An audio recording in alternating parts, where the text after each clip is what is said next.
in this matter. Because obviously, if you see the iceberg, you just see the little tip, what's on top, on the surface. But, you know, at the bottom, there's this huge mass that is not visible, obviously, from the top perspective. So this is how our conscious is and works. You know, our conscious brain activities is just the minimal portion of it. Everything else is in the unconscious. So, what is in our brain? What is in our mind? You know, definitely it's made up of, you know, everything that since we were little we've been hearing, everything that we've been learning, everything that we came across. It just kind of goes together and kind of, you know, like little cabinets, it files itself until eventually, you know, either there's a trigger that either makes us, you know, remember, hey, I heard this concept before, or hey, I saw this before, and then our brain goes back and retrieves whatever information it has about the subject, and then you guys are able to piece together and give meaning to, you know, what you have in front of you. So definitely, like I said, it's worth taking that time and analyzing your thoughts.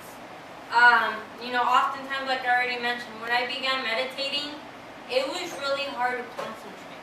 I just had all these, you know, ideas, all these thoughts coming up that, you know, being awake and aware, you don't really take the time to analyze them and take them apart.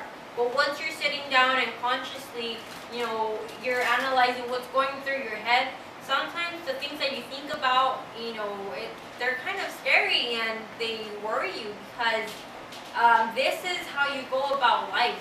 You know, this is your brain. This is, you know, your outlook on life. So to see certain thoughts, you know, that I'm having in my own brain, you know, it's pretty scary. So, you know, do we experience this? The thoughts that we have, are these negative thoughts? Are these positive thoughts? You know, do these thoughts, you know, do they motivate us to become better? You know, do they kind of hold us back and, you know, keep us where we're at with no possibility of growth? And definitely, you know, it attracts as a radar. Definitely, you know, whatever your thoughts are, whatever your outlook in life is, that is what you're gonna attract towards you. So definitely, if you go about life, you know, having negative thoughts, thinking that your life sucks, thinking that, you know, this is not gonna get better, that's what you're gonna attract into your life because that's what you're looking out for. You know, you're just looking out for things to dwell on, to, you know, to make responsible for your own suffering. So definitely, even if good things come across in your life, you're only going to look at the bad side because that's what you're focusing on when you're on your thoughts. Same thing, you know, happens with positive thoughts. Of course, if you go about life thinking that everything is a blessing and you're grateful for everything and you believe in your heart that, you know, you're here and that life is going to get better, of course, you know, life is going to smile back at you, and, you know, even if you have a hardship, you know, you're going to be able to take a look at it, you know, get the good side from it, learn from it, and eventually take it as a lesson. So now we start here with the brain.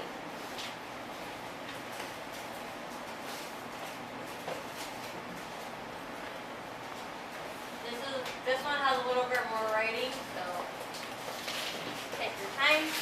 So the brain. We have the left hemisphere.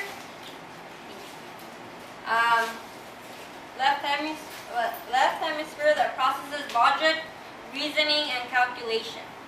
Science, exact info, for example, mathematics, physics, and arithmetic, and specializes in language.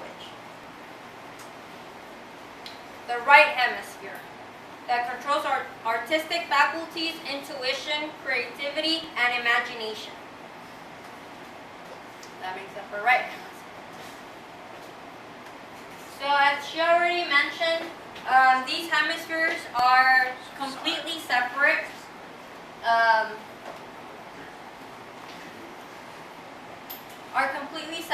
But they still communicate with each other. The left hemisphere is known as the technical half of the brain, and then the right brain is known as the emotive or emotional part of the brain.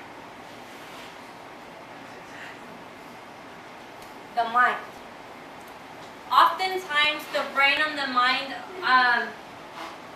they're confused as the same thing. The brain is the organ, what we have inside our head. The mind is the activity that our brain has. The thoughts, everything that goes on in your brain, that's the mind. So you can't really have one without the other. Then we go on to the levels of awareness. We have our conscious. Here is where the whole rationalization happens. So this is where we kind of think everything over in a logic perspective. And here's where we experience the reality of existence. So this is our now. This is what lets us know that we're alive, that we're awake, and we're experiencing this very moment. You guys are sitting down, taking notes, listening to me. I'm up here, talking back to you guys. It governs our five senses, and it's focused on the present, our right now. Our preconscious. Field of action.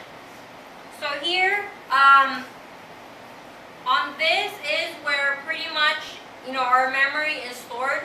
It also works as kind of like a reminder, like she said. If you need to go do something, or if you're making like a grocery list, or you're just remembering maybe something that you forgot to do, whatever it is, this is kind of your reminder. This is where the thoughts go. This is where your consciousness grabs the thoughts, and eventually, logically you analyze them, and then you go about them.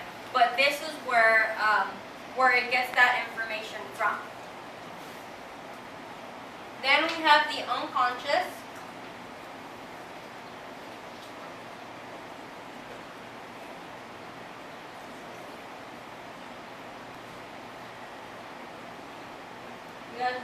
Can you guys see okay?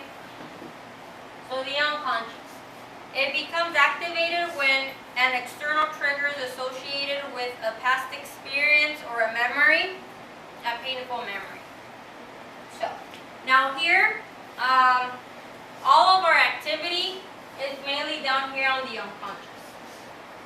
When we have an idea, certain, maybe a creative idea, or just a certain idea in general, it kind of resurfaces from the unconscious onto the preconscious.